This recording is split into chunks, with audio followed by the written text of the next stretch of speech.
Hello friends and potential friends. Well, today is March 17th, 2021, and it's time for me to get some sweet potato slips in the ground. I've been waiting long enough and I've got to get some moved in there. Now, as you can see, I grow my sweet potato slips in soil. Several years ago, when I first started out with them, I used to put the sweet potato into a jar of water with toothpicks and such, and let it grow roots, and then start growing slips. And then when the slips got big enough, I'd pull them off the potato and put them in a jar of water and let them grow roots before I put them in the ground. Well, a couple of years ago, I switched over to putting the sweet potatoes directly in the ground based on advice I got from Danny over at Deep South Homestead.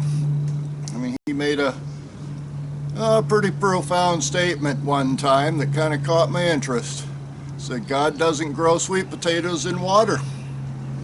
So since then, I've started putting them in the ground, and as you can see, they do grow slips. And I've found that I get a lot more slips than I do when I used to put them in water. So let me see if I can pull one of these off of here.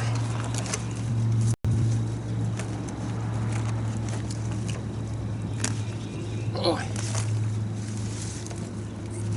An added benefit, when you plant them in soil instead of water, they start growing roots by themselves. You don't have to go to the trouble of putting them into a jar of water to grow roots. So I'm going to pull a few of these out of here and we'll see what we can get.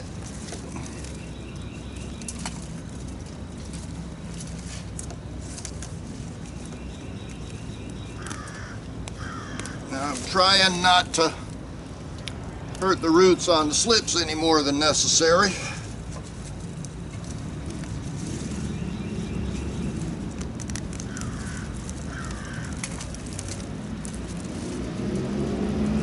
But I'm getting some pretty good slips this year.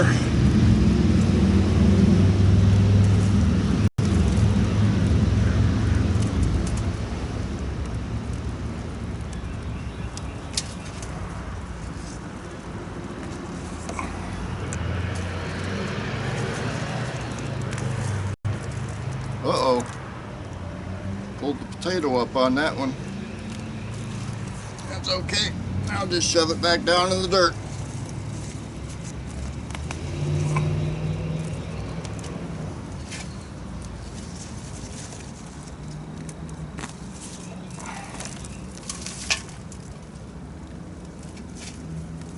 And let's see, maybe a few more. Trying to think how big a spot I've got over there that I've got to put these in. That's a nice one. And let's go get that one. Pretty good. That's enough to get started. I don't have the full bed ready yet, but I'm going to go ahead and get some planted where I do have some space. Let me put this on pause and we'll head over to the bed.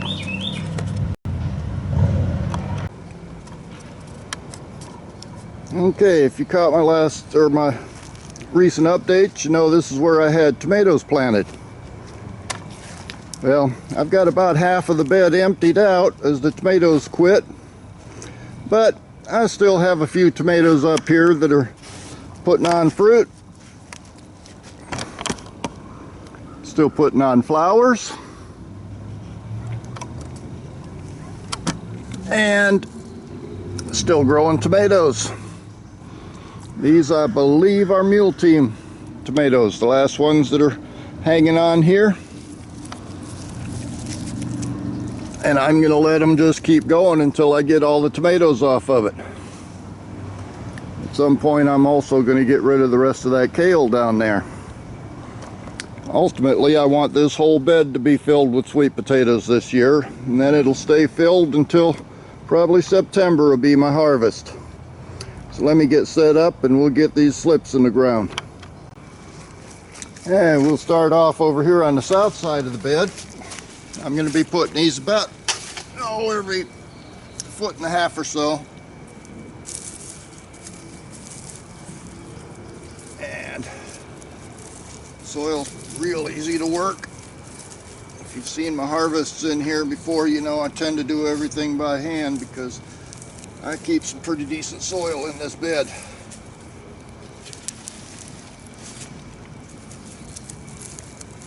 And you may notice I'm not going all the way up to the trellis because last week I put some Great Northern beans in there right along the trellis. I figure I'll let them fight it out with the sweet potatoes. See who wins.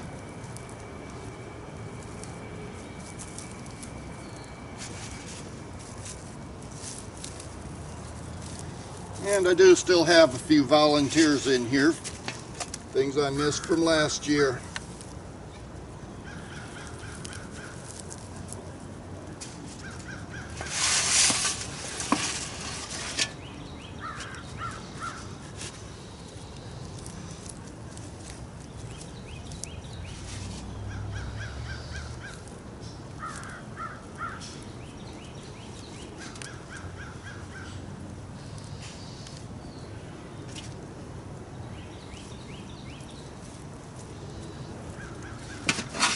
Okay, that takes care of that side. Move around to the other side now.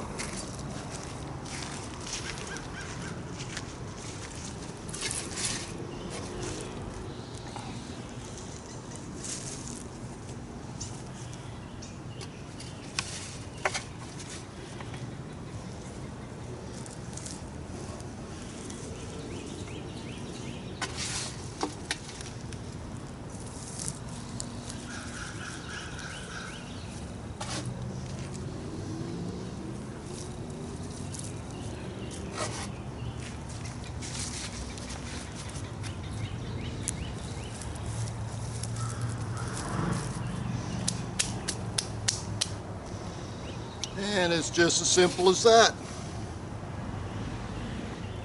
I've got about 4 more feet here, so I'm going to go grab a couple more slips and we'll finish this off the same as the rest of them,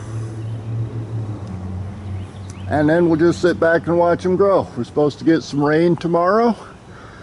We did get about 1/2 inch last night or this morning, so the soil's fairly moist to begin with, but I'll still water these in a little bit and then go rake up some leaves to put a layer of mulch over top of them. And I'll see you on the next video.